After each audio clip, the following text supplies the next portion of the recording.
This is the secret history of the global food supply, a journey across centuries, uncovering how our plates became the front lines of global control. The seeds of empire, old maps, colonial ships, sugar cane and spice plantations. The modern global food system was born not in farms, but in empires. When European powers set sail in the 15th century, they weren't just chasing gold, they were chasing spices, sugar, and control of trade routes. The Portuguese took pepper from India. The Spanish shipped maize and potatoes from the Americas. The British planted tea in India and rubber in Malaysia. Colonialism didn't just redraw political borders. It redrew the global dinner plate.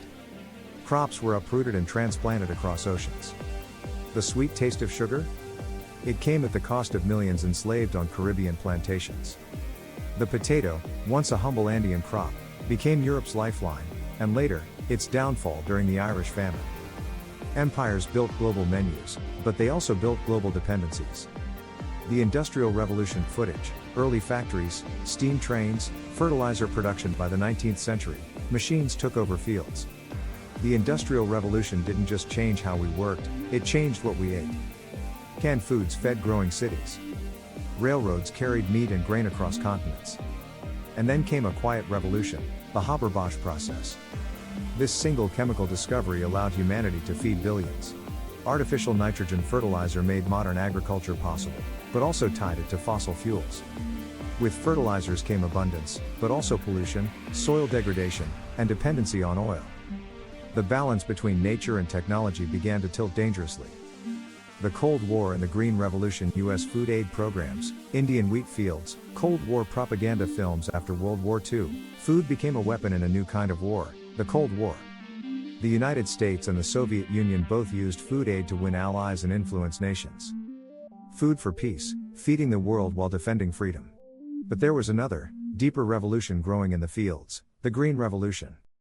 High-yield wheat, hybrid rice, and chemical fertilizers promised to end hunger forever. The Green Revolution saved lives, but it also created monocultures, corporate dependence, and ecological fragility. Small farmers disappeared, replaced by industrial farms. Local seeds were replaced with patented ones. And while some nations grew rich, others became trapped, reliant on imported seeds, fertilizers, and global markets they couldn't control. The corporate era, corporate logos, stock markets, cargo ships, supermarket aisles. By the late 20th century, food was no longer just sustenance, it was big business. A handful of multinational corporations came to dominate everything, from seeds to fertilizers, shipping to supermarkets. 4 companies now control more than 70% of global grain trade. 3 biotech giants own most of the world's commercial seeds. Economist: when you control food, you control power. The question is, who gets to eat, and who profits when they do? Meanwhile, developing nations were told to open their markets. Subsidized imports flooded local economies, bankrupting small farmers. Food became cheaper, but also emptier, as processed calories replaced traditional diets. And while hunger declined on paper, obesity, diabetes, and malnutrition rose, often in the same countries. The climate and control crisis: droughts, floods, fires, greenhouse emissions, farmers protesting. Today, the global food system stands at a crossroads.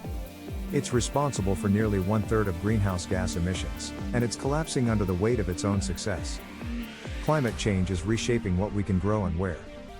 Mega droughts threaten wheat belts, rising seas swallow rice fields. But something else is happening, a quiet movement of resistance.